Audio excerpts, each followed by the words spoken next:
What is softest in the world drives what is hardest in the world. Imagine standing before a mountain, solid, immovable, timeless. Now picture the slow, steady trickle of water at its base. To the untrained eye, the water seems powerless against the might of stone. But give it time, years, decades, centuries, and that water will carve canyons through the rock. It's the paradox of softness overcoming hardness, of silence shaping sound, of the unseen shaping the seen. This is the Taoist principle of unspoken influence, one of the most misunderstood yet most powerful forces in life. It is the strategy of the yielding warrior, the silent architect of real transformation. And in a world obsessed with volume, dominance, and display, the mastery of subtle presence is a rare and necessary art. Today's lesson from chapter 43 of the Tao Te Ching is a reminder that non-force, when aligned with deeper intelligence, can do more than brute effort ever will.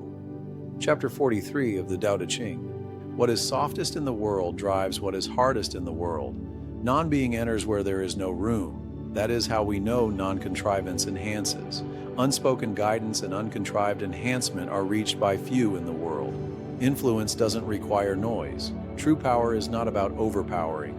It's about being so deeply aligned, centered, and intentional that your very presence reshapes the space around you. This is not passive. It is the quietest form of power and the most lasting. Think about this. A parent who models calm regulates a child's nervous system. A leader who is the culture doesn't have to talk about it. An athlete who is deeply relaxed often performs better than one trying to psych themselves up. In a noisy world, presence is persuasion, the invisible mentor. Years ago, there was a Tai Chi master in a mountain village in southern China. His name was Li. He rarely spoke during class. In fact, new students often complained, "He doesn't teach us anything." But those who stayed began to notice subtle shifts. They breathed deeper in his presence. Their minds slowed down. Their bodies became more coordinated. He didn't correct them with words. He moved beside them. He embodied what he wanted them to become.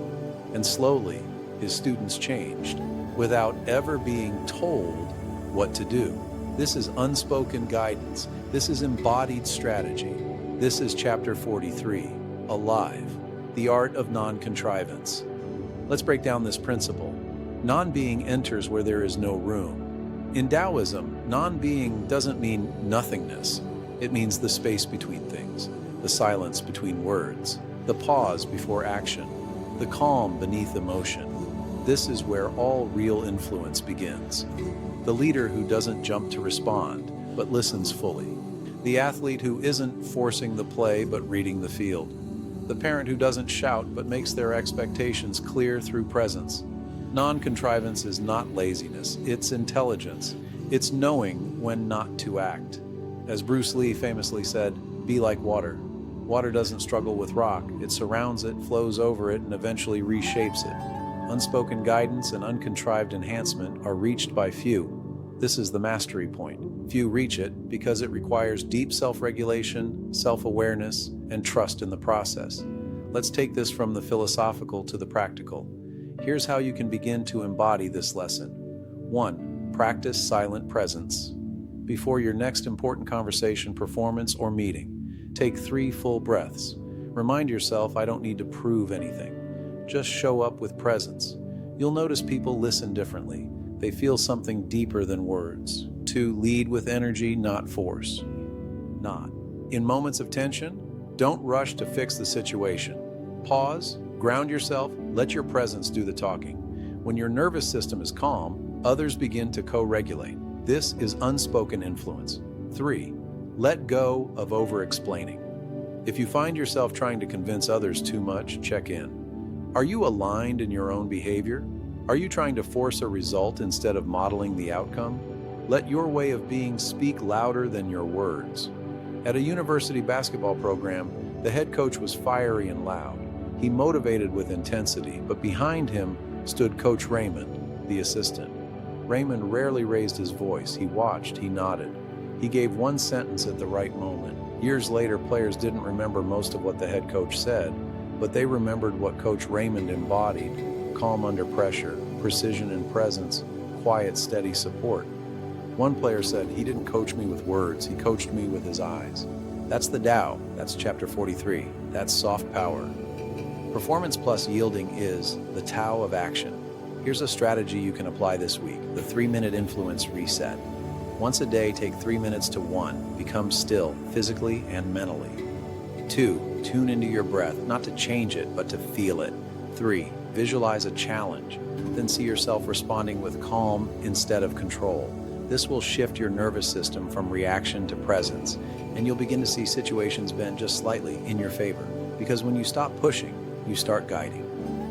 Reframing strength. This lesson requires us to reframe our ideas of power. Power isn't volume. Leadership isn't dominance. Strategy isn't control. The world is hungry for soft power, but it doesn't always recognize it. Your job is not to be seen as powerful. Your job is to be powerful without needing to be seen. If this lesson resonated with you, here's what I'd love for you to do. 1. Like this video. It lets me know this content is hitting home. 2. Comment below. Share a time when unspoken influence made a difference in your life. 3. Subscribe if you haven't already, and share this with someone who leads with quiet strength. One final thought.